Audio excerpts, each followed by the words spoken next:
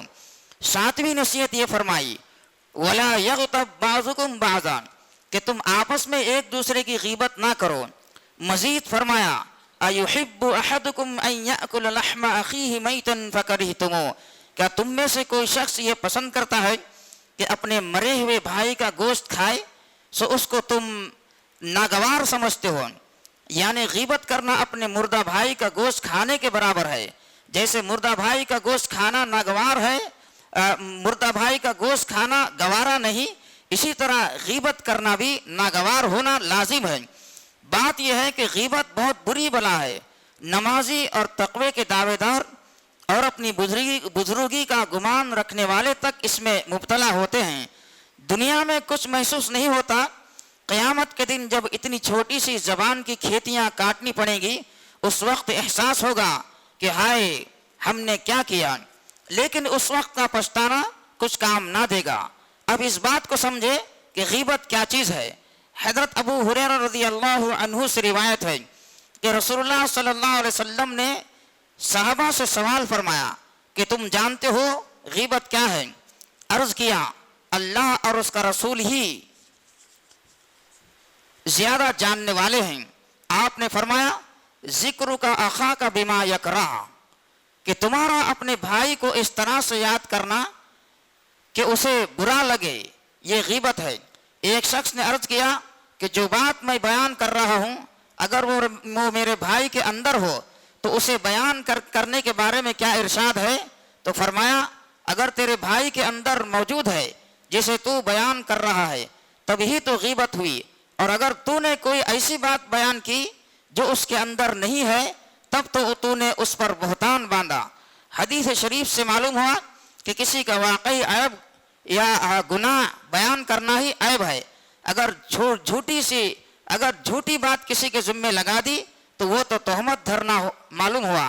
اس میں دو گناہ ہیں، ایک گناہ تہمت دھرنے کا، دوسرا غیبت کرنے کا۔ رسول اللہ صلی اللہ علیہ وسلم نے یہ جو فرمایا کہ اپنے بھائی کو ایسے طریقے پر یاد کرنا جس سے اس سے ناگواری ہو، اس سے یہ بات بھی معلوم ہو گئی کہ سامنے کہنا بھی غیبت ہے اور تہمت دھرنا بھی غیبت میں شامل ہے، کیونکہ یہ دونوں چیزیں سننے والوں کو ناگوار ہوتی ہیں۔ غیبت کی بنیاد یہ ہے کہ جس شخص کے بارے میں کچھ کہا جا رہا ہے وہ اسے برا لگے، سامنے ہو یا پیچھے۔ جو لوگ غیبتیں کرتے ہیں پھر یوں کہہ دیتے ہیں کہ غلط نہیں کہہ رہا ہوں، میں اس کے منہ پر کہہ سکتا ہوں۔ حدیث بالا سے اس کی جرت بیجا کا پتہ چلا۔ ایسے لوگ نفس اور شیطان کے دھوکے میں ہیں، گناہ کبیرہ کا ارتکاب کرتے رہتے ہیں جس کا عذاب و وبال بہت بڑا ہے، اور سمجھتے ہیں کہ ہم گناہ سے بری ہیں۔ اللہ تعالیٰ سمجھتے غیبت کا تعلق چونکہ حقوق العباد سے بھی ہے، اس اعتبار سے غیبت سے بچنے کا اہتمام کرنا بہت زیادہ ضروری ہے۔ ایک مرتبہ رسول اللہ صلی اللہ علیہ وسلم نے ارشاد فرمایا کہ غیبت زنا سے بھی زیادہ سخت ہے۔ عرض کیا گیا یا رسول اللہ صلی اللہ علیہ وسلم غیبت زنا سے زیادہ سخت کیسے ہیں؟ آپ نے فرمایا کہ ایک شخص زنا کر لیتا ہے تو پھر توبہ کر لیتا ہے، اللہ تعالیٰ اسے معاف فرما دیتا ہے، اور اگر کوئی شخص غیبت کرے تو اس وقت تک اس کی مغفرت نہ ہو جب تک وہ شخص معاف نہ کرے جس کی غیبت کی ہے۔ بات یہ ہے کہ غیبت کرنے میں حق اللہ اور حق العبد دونوں کا ضائع کرنا ہے۔ اللہ تعالیٰ نے چونکہ غیبت کرنے سے منع فرمایا ہے اس لیے غیبت کرنا حرام ہے اور گناہ کبیرہ ہے، اور چونکہ بندے کی بھی بے آبرو کی ہے اس لیے اس کا حق بھی ضائع کیا، اس کا نام احترام سے لیا جاتا یا کم از کم اس کی برائی نہ کی جاتی۔ جب غیبت کرے تو اللہ تعالیٰ سے مغفرت طلب کرے، اور جس کی غیبت کی ہے اس سے معافی مانگ لے۔ البتہ بعض اکابر نے یہ فرمایا ہے کہ اگر اسے اطلاع پہنچ گئی ہو تو معافی مانگ لے، اور اگر اطلاع نہ پہنچی ہو تو اس کے لیے اتنی بار مغفرت کی دعا کرے کہ دل یہ گواہی دے دے کہ غیبت کی تلافی ہو گئی. ایک حدیث میں ہے کہ غیبت کا کفارہ یہ ہے کہ تو اس کے لیے استغفار کرے جس کی غیبت کی ہے, اور یوں دعا کرے اللہم اغفر لنا ولا, اے اللہ ہماری اور اس کی مغفرت فرما دے.